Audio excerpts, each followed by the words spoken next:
Once we educate the general public, not only in this nation but worldwide, to the true facts that these men are in fact not being treated the way Hanoi would like to paint the picture, then I believe public pressure will be brought to bear upon Hanoi, and they will be shown up for the dishonesty and distruth that they are putting forth.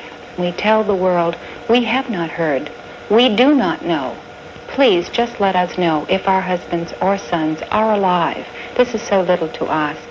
I've gone to see Senator McGovern since he has been to Paris and has talked with the North Vietnamese. I have written to Secretary General U Thant at the UN, and I have written to Xuan Thuy several times, have not received a reply. In one of my most recent letters to Senator Fulbright, I said, last summer I wrote to you asking for an appointment with you and expressing the idea that the most vociferous critics of the war had very probably lengthened the war and thus had a detrimental effect on the possibility of release for the prisoners. At that time, you refused to see me on the grounds that my idea was so preposterous, and that was his phrase, that visiting with me would serve no purpose. We're going back today to Paris in hopes of finding the information that we originally went there seeking. On September 17th, the North Vietnamese promised to send us letters regarding our husbands' status and well-being. We have not to date received those letters. We still want to know about our husbands. We want to know what we can tell our children concerning their fathers. Well, yes. At the beginning, the real rough treatment came at first when they were trying to get military answers from you, and then after that, they tried to force you into appearing before these delegations to say that you had received humane treatment, and they would throw rocks at you and hit you, and one of the little ones came up and hit me in the side of the mouth, and it dislodged a filling. But and then once I got to the camp, they refused to give me medical treatment, saying that I was going to die in 4 hours if I didn't give them information. I just finally passed out. The North Vietnamese tried to get Lieutenant Commander Stratton to appear before a press delegation and say that he had received humane and lenient treatment. He refused because his treatment hadn't been humane. He had been tied up to ropes, with ropes to such a degree that he still has large scars on his arms from the rope burns which became infected. He was deprived of sleep, beaten, had his fingernails removed, and put in solitary, but the North Vietnamese insisted that he make the false humane treatment statements and threw him into a dark cell alone to think about it for 38 days. I feel a strong obligation to the men back there, and they know that I'm going to come back here and tell the truth, and that's what they wanted.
great free debate, perhaps the greatest of all time, surfaced in the United States, and the country gave birth to 100 voices in universities, in town halls, on television, and in Washington.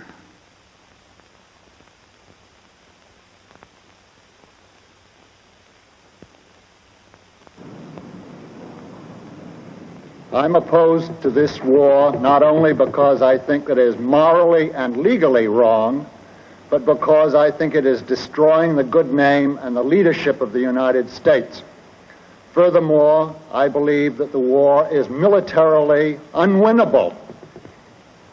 If we should succeed in bombing Vietnam to rubble, we will only find ourselves up against the Chinese. Look, what I could do with is more compassion and more sympathy with those tens of thousands of civilians in South Vietnam who have been killed and kidnapped by the Viet Cong and North Vietnamese forces as a matter of deliberate policy, and the far larger tens of thousands of South Vietnamese military who've been killed and wounded simply because North Vietnam is trying to seize South Vietnam by force.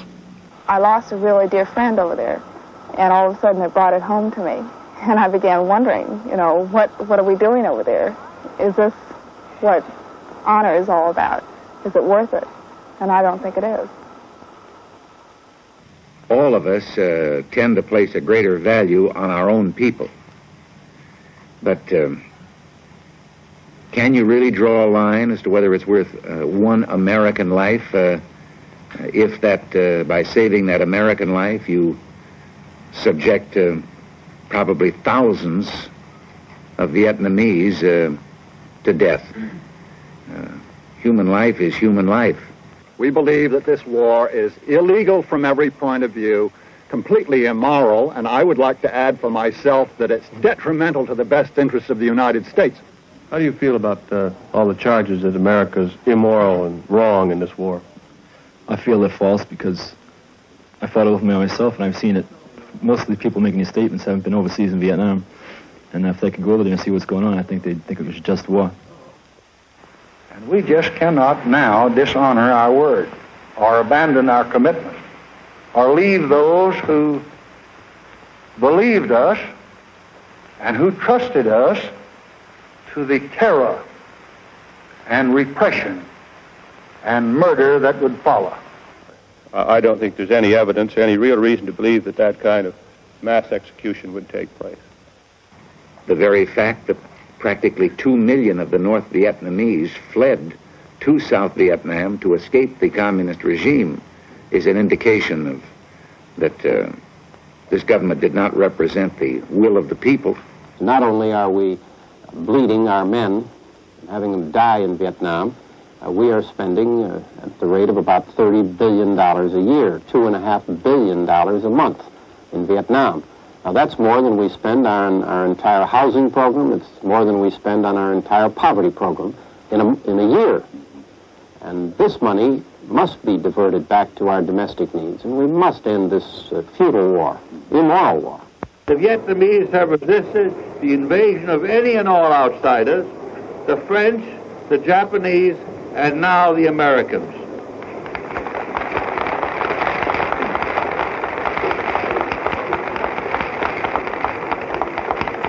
And let me say, as one whose opposition to our policy in Southeast Asia long preceded the rising tide of revolt against it, that there can be no peace by negotiation. The NLF is part, of course, of South Vietnam, a part that is like an alien body, fed, supplied, supported, and kept up in some state of vigor by a hostile force outside the country, namely in North Vietnam. I wonder how we in this country, or somebody in any other Western European country, would feel if such a force existed within their ranks and somebody from the outside would tell us now, be a good boy and let those people determine your fate. It started out as a colonial war, it became a civil war, and we intervened on one side a thing which this country has never done before, and I hope never does again. Do you feel that what you've gone through and what you're going to have to go through the rest of your life was worthwhile? Yes, I do. Because I think just about all people should think of just one thing right now, and that's freedom. And the only way we're going to get freedom is to protect ourselves, whether it's in this country or in other countries that need our help. And I think a lot of people feel the same way as I do. Well, I've said that we ought to publicly indicate our willingness to accept a new government in South Vietnam, which would be a coalition government or a fusion government. I don't really care what they call it. You'd have to anticipate that it would include elements of the National Liberation Front, because this is really what the war has been fought about. The purpose of communists is to have a coalition government, and from that to dominate the South Vietnam under the communist regime. And our people in South Vietnam don't like it to have a communist. Well, to those who are flirting with communism, I can only say, have you ever lived under a totalitarian government? Well, I have lived under two types, National Socialistic as well as communism. And I know what I'm talking about. Why don't you ask a Hungarian or a Czech or a Pole or anybody else how they like it before you really ignore the facts of life and support something that you wouldn't want for yourself or for your children. If we cease bombing, we are, in a sense, not knuckling under, but calling the bluff of other governments who have said that this is the key, and confront them with the responsibility of following through with the imperative logic of their pronouncements in this respect. Well, it's a risk for peace. That might be one element, but I don't hear very many people talk about stopping the invasion of South Vietnam by the North Vietnamese. It seems to me that the two go hand in hand. There had been 4 or 5 bombing halts. The Soviets had asked us once to halt the bombing for 2 weeks. The suggestion being, the thought being, that they thought negotiations could begin within that period. And the bombing halt lasted for 37 days and was resumed when nothing had started. I have now ordered that all air, naval, and artillery bombardment of North Vietnam cease as of 8 a.m. Washington time, Friday morning. This is the kind of peripheral struggle that I think should be compromised. And I don't mean by that we run out and run it. I don't advocate we just say forget it at all. But it isn't of the kind of importance that surely would cause great nations to go to an all-out war. If you're going to fight a war, I believe in winning it because you're losing lives. And this is one thing ought to be #1 priority.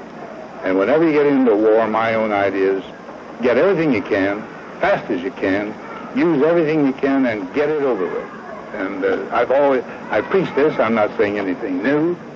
Until the president stands up and says, we're bringing all of the troops home as quickly as we can bring them home, we're bringing them home now, I think the anti-war sentiment in the country will continue to grow.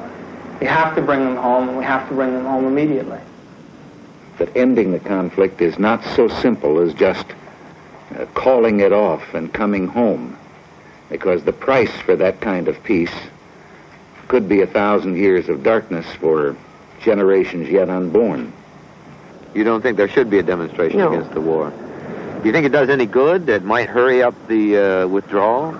No, I don't think it will hurry up anything. It might delay it. Oh, do you have any children? Yes, I have 3 boys. Any of them old enough to take part? One will be 18 next month. Last spring, Jerry Grossman, a Boston businessman, who was the president of Massachusetts Peace Action Council, suggested that it might be possible to begin to put together an effort across the country to take time away from regular activities and instead devote those days to working against the war. A lot of Americans are against war, but a lot of them that are against it don't really know everything about it, and they half know about it, and they don't really try to understand. They don't know the Vietnamese people. and they don't know the situation between the South and the North.